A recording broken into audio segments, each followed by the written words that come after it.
Today we are buying wood. There is a lot of wood available for lots of different prices. What should you consider when buying wood? I'll show you. Are you trying to grow your skills in woodworking? Then you should really consider subscribing to my channel. I'll provide you the tips to do so.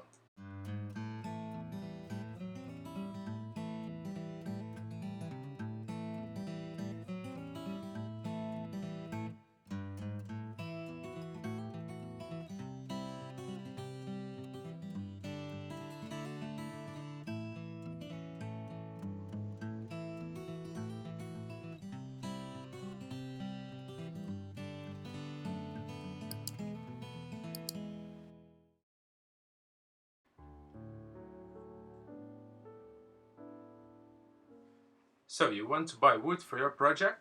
I can say you should really select the wood you are buying on the project you are building and the tools you have available.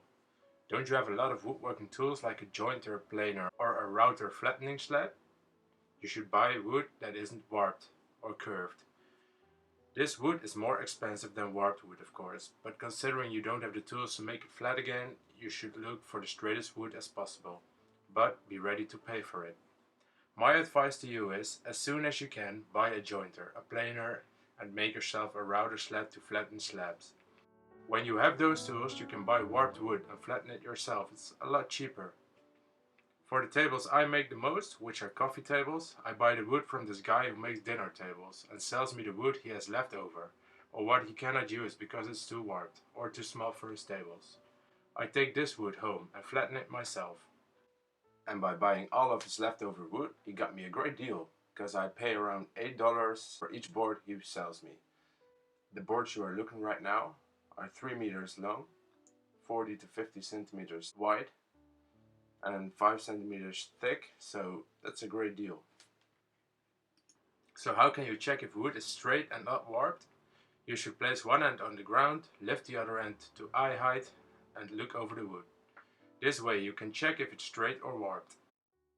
Then you make your choice if you buy it or not.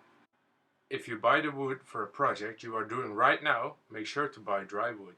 Ask your dealer how old the wood is. If he has just milled it, it's probably not dry enough to use right now.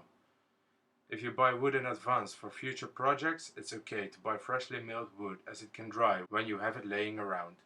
Price-wise, dry wood is more expensive because the dealer had it laying around some time to dry it. Freshly milled wood is cheaper, and again, you make the choice. So what about wood with stains in it? Well, you gotta ask yourself the same question again. Are you going to buy straight wood, which you are only going to sand? Don't buy it with stains in it. The stains have penetrated the wood, but when you are going to route it, you're going to flatten it. In other words, when you buy warped wood, which you are going to flatten, those stains aren't that big of a problem because you are going to route them away. You won't see them in the finished product.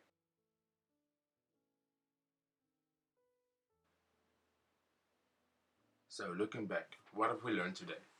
Warped wood is cheaper than straight wood. Dry wood is more expensive than freshly milled wood. You have to buy your wood depending on the product you are going to do or doing right now. The process of buying wood is just like a learning curve. You have to get to know the wood, you have to look at the wood, you have to feel the wood. Just learn if you can use it, if you can do something with it. If you don't have a good feeling about the wood, just don't buy it. You're going to buy some wood which you can't use, but that's no problem, it's a learning process. When you cannot use the wood because it is too warped or in any way is not usable, toss it in the fire pit or something.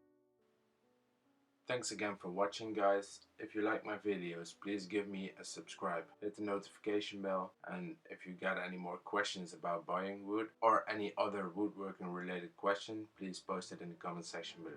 Thanks, guys.